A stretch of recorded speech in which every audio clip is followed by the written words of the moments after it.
here's the thing.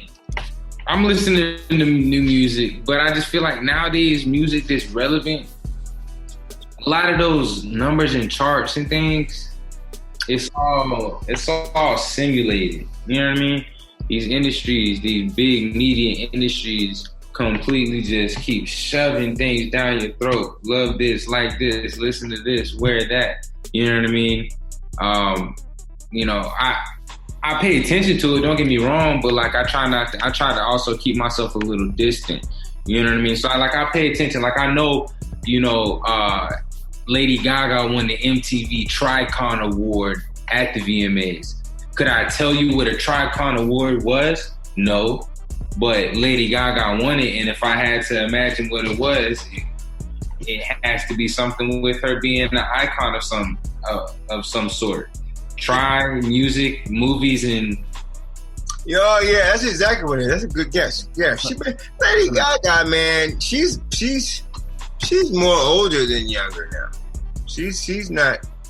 Yeah, she's still relevant. She's relevant, but I'm saying like she represents, like she's telling people to wear masks. She had like 8 different masks. I mean, she stayed true to her normal self with the outfits and all that, from what I've seen. But she's not a part of the, hey, I'm just young and I'm just invincible, I don't wear a mask. How like a lot of young people. That's what. Yeah. A little bit older, but at the VMAs for Artist of the Year, she was up against DaBaby, Justin Bieber, herself, of course, Megan Thee Stallion, Post Malone, and The Weeknd, and Lady Gaga won Artist of the Year at the VMAs.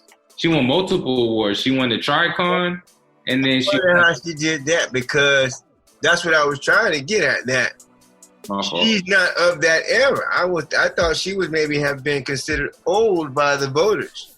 Okay.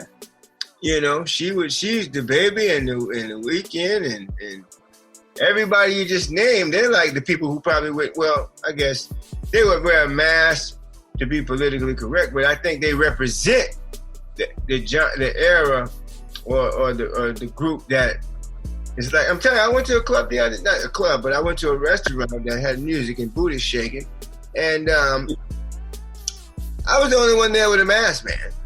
Yeah. I couldn't even stay long. I was like, I couldn't. I just felt uncomfortable. I thought everybody was going to have their mask, man. I could just go in and see what was up and get an eyeful and get up out of there. But I just, I thought it was. I knew it was a restaurant. I knew it was some dancing and all that going on. Some, had some good vibes. But my point is, the younger people, man, they really not worried about the COVID, the mask. They think it's a game, I guess. I don't know. They don't think it's a game, but they definitely don't take it serious. People dying.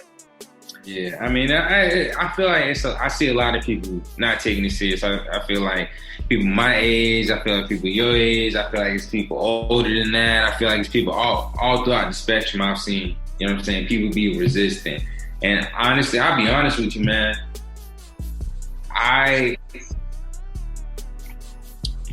I think it's a large collective of people just trying to do the right thing. I think you got a couple bad apples in there. You know what I'm saying? A couple bad people doing things, trying to be resistant. There's some kid that's like, I guess, TikTok famous. He's facing like federal charges because he threw like a COVID party. Oh yeah, out there in Cali. I saw that. You see people like that, but then you also see them doing, like you was mentioning out there in Clearwater, that one time them old behind Trump supporters was doing them boat rallies, not caring about Trump rallies. So it's on both sides of the spectrum. You know what I'm saying? So it's just like, I think everybody needs to be responsible. I think it's the grown folks looking down at the millennials like, yo, y'all need to get your act together. But it's like the millennials like, yo, we doing what we're supposed to be doing. Y'all need to get your act together too. So it's kind of like, I don't know, it's both sides like of the coin. It's a double-edged sword. Like one side's gonna go against one side, and we just gonna come back against the other. So, well, we'll talk about some of the crazy things that happened during COVID in our top 5 coming up in a little bit. Let's drop some of these our socials, and then let's talk about the main man, Chad. And his untimely death, and then we got to get into some sports, and we can wrap it up after that. Yeah, man. So for the socials, real quick, you can Follow us on Instagram, Twitter, and Facebook at Real904. You can follow me at Dev_904. You can see it in the background. And he is... I'm KUZZOD.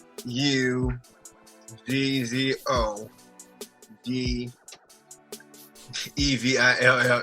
Cuz of the Ville. I'm at Cuz of the Ville on all of it. Instagram, Facebook, Twitter, Snapchat, TikTok, Cuz of the Ville, all that. So check us out, man. We want let us know if you want to hear anything from us, man. We love to hear from y'all, and we love to do business and all that stuff. So let's talk about Chadwick Boseman. Yeah, completely shook me. Yeah, I mean, they said his tweet is the most liked tweet ever. But when you're 40, whatever I am, I mean, you haven't had your colon checked. I mean, it really scares the shit out of you. I mean, excuse my French, man, but I'm old enough, and I might as well go ahead and embrace it at this point, because you never know. It's on both sides, though, because I seen after he had passed away, I saw a girl on Twitter. She was my age. She's like, I have colon cancer, and I didn't get myself checked. She's like, get yourself checked no matter what age you are. Go and get checked. She was 22 years old, man. That's super duper scary, man. And there's so many different types of cancers, so many different types of diseases and all of that, man. It's spooky, but nevertheless, it came out of nowhere for me, but because I don't watch TV, and so they showed on ET, you know, and in those different programs, they showed him starting to get a little smaller and smaller, and I didn't even recognize. I didn't think that, but that's some of the saddest. That's the saddest story I heard. That was even almost more sadder than Kobe, man. Yeah, I mean, you got to think Black Panther and Black Mama in the same year. Oh, that's a great way of looking at it. Damn. That's close, man. You know what I'm saying? And what else is there? Black Jesus and Black... Who else? I don't need Jordan to die. Damn. That would be fucked up. I mean, you got to edit this. I'm sorry. This is too real, man. I ain't having cursed in 8 months. Yeah. Damn. Yeah, well, come on now. Tighten up, Mother Nature. 2020 is going crazy right now. 2020 is taking them out of here. Let's talk about what we know real quick. So, real quick, if you've been living under a shell, Chadwick Boseman, Black Panther, he passed away at 42 years old from colon cancer. He was diagnosed back in 2016 and went through multiple movies, diagnosed with that. Black Panther, all the Avengers movies, like 2 other Avenger movies or 3 other Avenger movies he's in. He's The Five Bloods is another movie on Netflix. He got that one. That's on Netflix, right? On Netflix, yeah. He got another movie coming out with Viola Davis. Yeah, I heard that one. Man, this dude, man. Yeah. So it's like he put in all that work, and there's so many. He got Five Bridges, Marshall, something or other like. Marshall, yeah, he played Thurgood Marshall. He played James Brown. He played Jackie Robinson. Yeah, man. And I heard some of his speeches. So Homeboy was really. He was almost like an angel on earth. Yeah. Something like that. I mean, how spiritual you want to get is up to you, but for him to be living with knowing that he was dying and to just put on this armor and just deal with it without sharing, I don't know if I would want that kind of death. Where I have something hanging over my head every day or two, every week. I don't see how people sleep at night knowing that they have illnesses. Like it's got to be one of the craziest things ever. So I encourage everybody to go look up some of his speeches, like when he won his awards and just talking to people.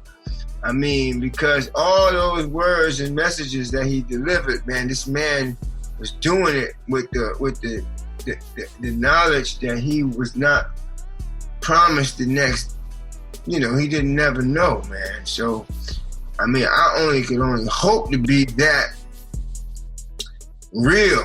When you say real to real, man, I mean, like, I feel like I would be a buster and a crybaby or something, man, if I just knew I was going to die or I had something that was going to just think about my kid and not being able to be there. I think I would turn into a for real sucker, man.